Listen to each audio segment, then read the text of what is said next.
كفى وسلام على عباده الذين اصطفى أما بعد فأعوذ بالله من الشيطان الرجيم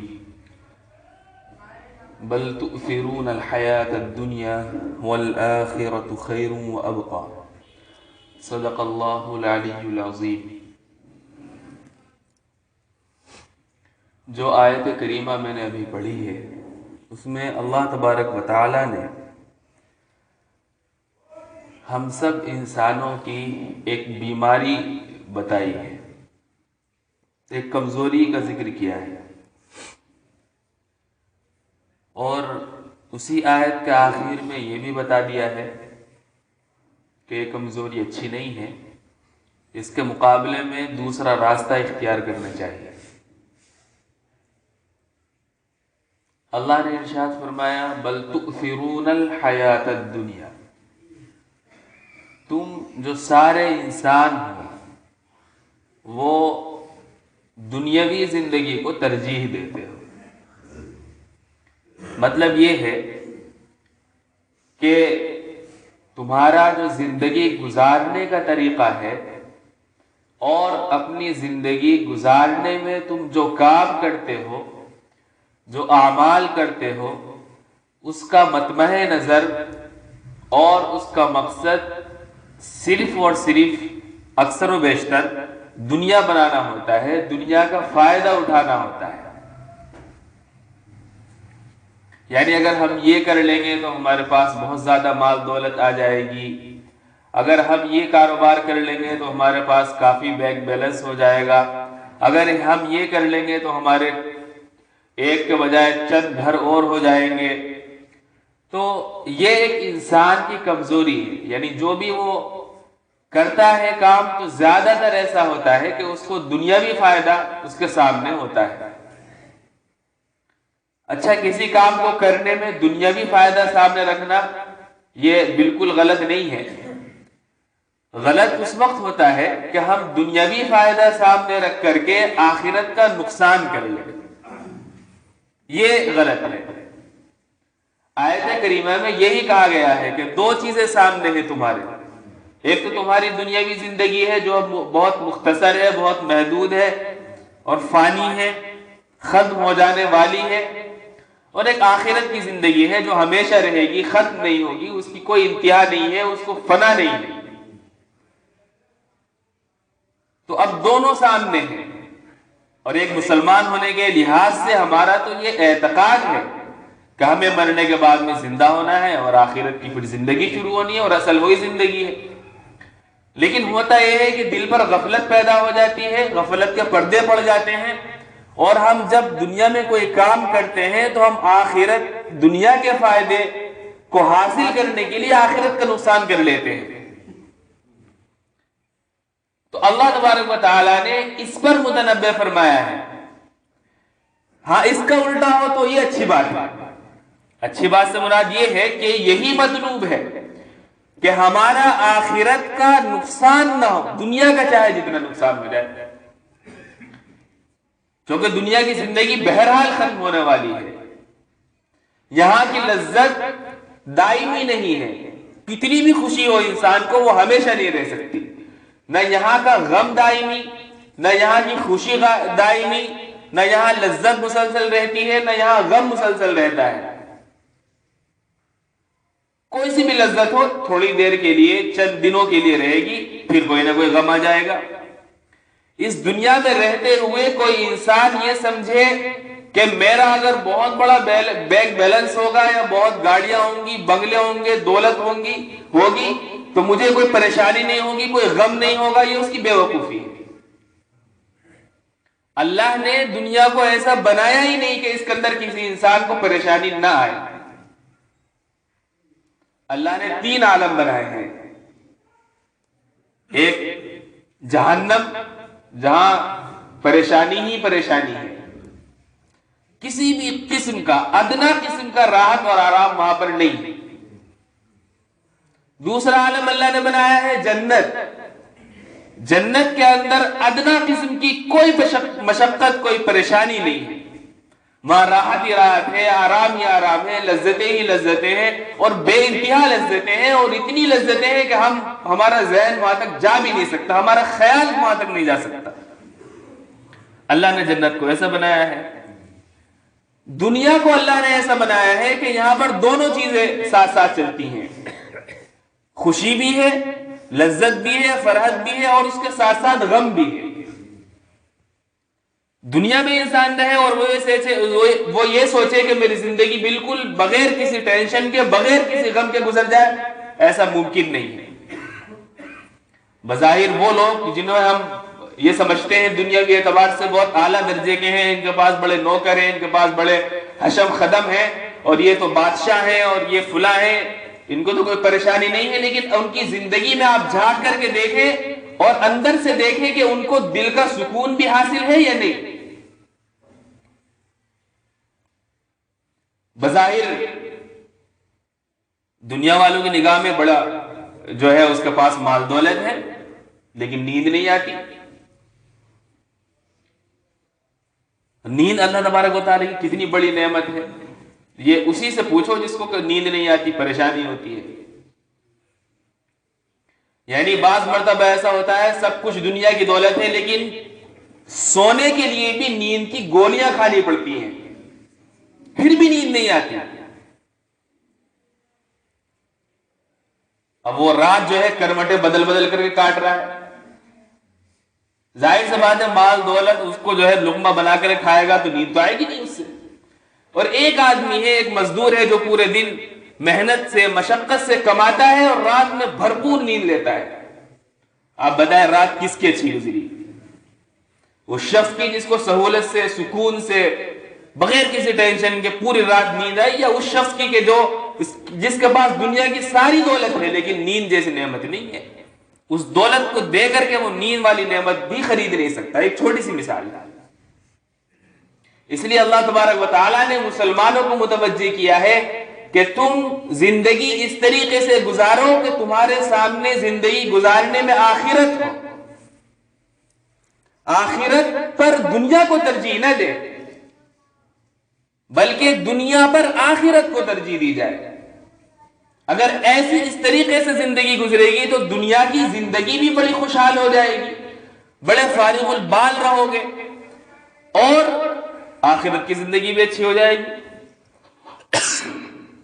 دونوں ہی جگہ سکون اور راحت اور آرام ہوگا۔ اللہ والوں کی جو زندگیاں ہوتی ہیں ان میں کتنا سکون، کتنا راحت، کتنی آسائش ان کو ہوتی ہے، وہ اسی وجہ سے ہوتی ہے کہ وہ اپنی پوری دنیا کی زندگی کو آخرت کے کمانے کے لیے وقف کر دیتے ہیں۔ یقیناً ان کو پریشانیاں بھی آتی ہیں دنیاوی زندگی میں، میں نے کہا کہ کوئی بھی انسان ہو دنیاوی زندگی میں پریشانی ضرور آئے گی اسے، یہاں تک کہ آپ تصور کریں کہ اللہ کا دنیا میں جو سب سے محبوب بندہ ہو سکتا ہے وہ اس کا نبی ہو سکتا ہے،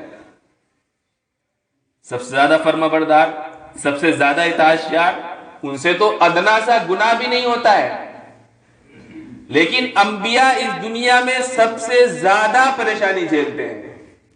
حدیث پاک میں آتا ہے کہ سب سے زیادہ جو آزمائش ہوتی ہے اس دنیا کے اندر، پریشانیاں جو اٹھاتے ہیں الانبیاء، تو انبیاء ہے۔ پھر جو انبیاء سے زیادہ قریب ہو اس کو اسی حساب سے پریشانی آتی ہے،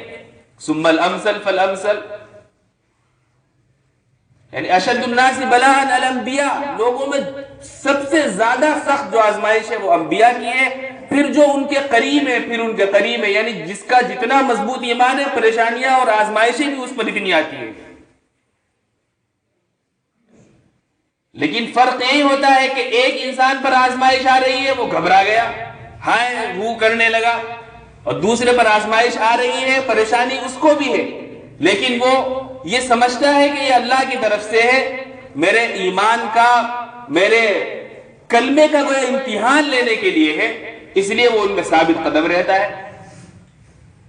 چنانچہ اگر کسی کے اوپر پریشانی آئے، کوئی بیماری آئے، کوئی تکلیف آئے، تو وہ اپنے دل سے فیصلہ کرے کہ اگر اس بیماری میں، اس پریشانی میں اس کا رجوع اللہ کی طرف ہو گیا ہے تو سمجھ لو کہ یہ اس کے لیے رحمت کی بات ہے۔ اور اگر اس کا رجوع اللہ کی طرف نہیں ہوا بلکہ زبان سے بھی وہ ایسی باتیں کرنے لگا کہ بتاؤ ساری پریشانی ہمیں ہی آنے ہوئی تھی، فلاں تو اتنے نافرمان ہیں اور فلاں تو ایسے ہیں، فلاں کافر دندنا رہے ہیں، پریشانی بھی ہمیں ہی، اگر یہ شکایت ہے تو یہ ایمان کی کمزوری کی علامت ہے۔ یہ وہی ہے کہ ہمارے سامنے صرف دنیا ہے، آخرت نہیں ہے، اور اللہ کی نگاہ میں دنیا کی کوئی قدر و قیمت نہیں ہے۔ اگر ہوتی تو وہ کافر کو دنیا برتنے کے لیے نہ دیتے۔ اس لیے دنیاوی زندگی میں کسی کا خوشحال ہونا یہ اس بات کی علامت نہیں ہے کہ وہ اللہ کا محبوب ہے، اور دنیا کی زندگی میں کسی کا بدحال ہونا یہ اس بات کی علامت نہیں ہے کہ اللہ کی بارگاہ میں یہ مردود ہے۔ ہاں یہ دیکھیں گے کہ اس کی زندگی گزارنے کا طریقہ کیا ہے۔ اگر آخرت سامنے ہے، آخرت کے لیے دنیا میں وہ سامان بھیج رہا ہے تو پھر یقیناً اللہ کا محبوب ہے،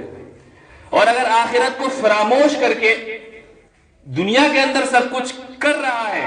تو پھر اب اس کے بارے میں اللہ سے امید رکھیں گے، لیکن اس کو دیندار نہیں کہا جائے گا۔ ایک بزرگ گزرے ہیں، بہلول نام ہے ان کا، مجذوب تھے وہ، ہارون رشید بڑا بادشاہ گزرا ہے، ان کے زمانے میں تھے، بظاہر وہ ایسے ہی مجذوب چوکے تھے، تو ایسے ہی لوگ سمجھتے تھے کہ یہ تھوڑے سے عقل سے کمزور ہے، لیکن یہ کہ وہ مجذوب تھے، اللہ کے بہت قریبی تھے۔ ہارون رشید جو بڑے بادشاہ تھے وہ بھی کبھی کبھی ان سے مذاق کرتے تھے، اور دربار والوں سے کہہ رکھا تھا کہ جب بھی یہ آئے میرے دربار میں تو ان کو کوئی روکے نہ اور یہ ان کو آنے دیا جائے۔ چنانچہ ایک مرتبہ بہلول ان کے دربار میں گئے،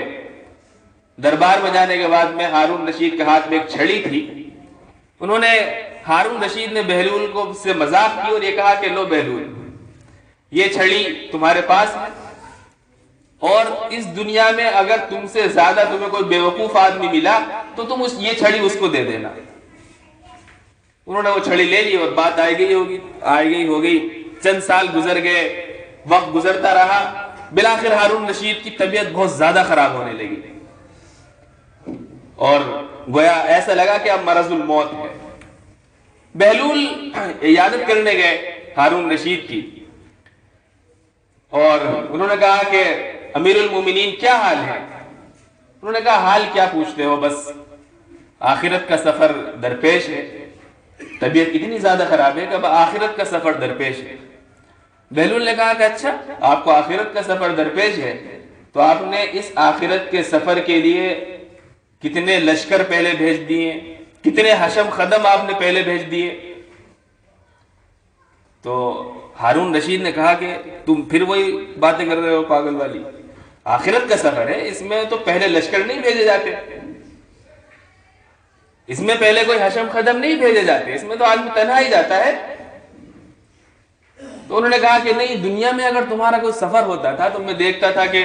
پہلے پاؤں کا انتظام ہو رہا ہے، راستے کی چیکنگ ہو رہی ہیں، باڈی گارڈ جا رہے ہیں، اور بڑے پورے تیاری کے ساتھ آپ دنیا کے کسی غیر متوقع سفر میں جاتے تھے۔ آخرت کا سفر ہے اور وہاں آپ نے کچھ بھی نہیں بھیجا۔ انہوں نے کہا کہ اچھا پھر واپسی کب ہے وہاں سے؟ انہوں نے کہا کہ پھر تم نے وہی باتیں کر دی بے عقلی والی، وہاں جا کر کے کوئی واپس آتا ہے؟ انہوں نے کہا وہاں کے لیے تو پھر آپ کو اور زیادہ اپنا انتظام کرنا چاہیے تھا۔ پھر انہوں نے وہ چھڑی جو ہے ہارون رشید کو دے دی کہ بادشاہ امیر المومنین، اس چھڑی کا مستحق تمہارے علاوہ مجھے اس دنیا میں اب کوئی نہیں ملا، کہ دنیا میں چھوٹا چھوٹا سفر اس کے لیے اتنی تیاری کرتے تھے اور وہاں سے واپس آنا ہوتا تھا تمہیں، آخرت کا سفر اتنا بڑا ہے اور وہاں سے واپسی بھی نہیں ہے، پھر بھی تمہارے پاس کوئی تیاری نہیں ہے، تو تم سے بڑا بیوقوف کون ہے؟ اور واقعہ یہی ہے کہ ہم سے بڑا بیوقوف کون ہوگا اگر ہم دنیا میں رہ کر کے آخرت کی تیاری نہ کریں۔ ہم اپنے گریبان میں جھانک کر کے دیکھیں، اگر ہمیں کوئی غیر متوقع سفر ذرا سا پیش آ جائے تو پہلے سے تیاریاں ہوتی ہیں، ٹکٹ نکلتا ہے، سامان اس کے لیے رکھا جاتا ہے، پھر باقاعدہ پوری تیاری کے ساتھ سفر کرتے ہیں، لیکن موت ہمارے سر پر کھڑی ہوئی ہے اور کسی کو کچھ نہیں پتا کہ موت کب آ جائے، اور اس کی تیاری تو دور کی بات، ذہن میں 24 گھنٹے میں ہم اپنے دلوں سے پوچھیں ایمانداری سے، کتنی مرتبہ ہمارے ذہن میں خیال آتا ہے کہ ہمیں مرنا بھی ہے؟ بالکل ایمانداری سے دیکھیں کہ ہمیں مرنا ہے اور ایسی جگہ جانا ہے وہاں سے واپسی کی کوئی شکل نہیں ہے اور کوئی آج تک واپس نہیں آیا۔ کیا تیاری کی ہے ہم نے؟ اللہ نے اس آیت میں یہ کہا ہے بل تؤثرون الحیات الدنیا، تمہاری کمزوری یہ ہے کہ تم دنیاوی زندگی کو ترجیح دے دیتے ہو، آخرت کو بھول جاتے ہو، حالانکہ دنیا تو فنا ہونے والی ہے۔ والآخرۃ خیر وابقی، آخرت حالانکہ بہتر بھی ہے اور پائیدار بھی ہے، اس کو فنا نہیں ہے۔ اس لیے اللہ نے جو امانت کے طور پر ہمیں زندگی کے چند ایام دیے ہیں، اس کو ہم آخرت کو ذہن میں رکھ کر کے استعمال کریں، بس یہی گویا اللہ تبارک و تعالیٰ کو مطلوب ہے۔ اللہ ہمیں عمل کی توفیق عطا فرمائے۔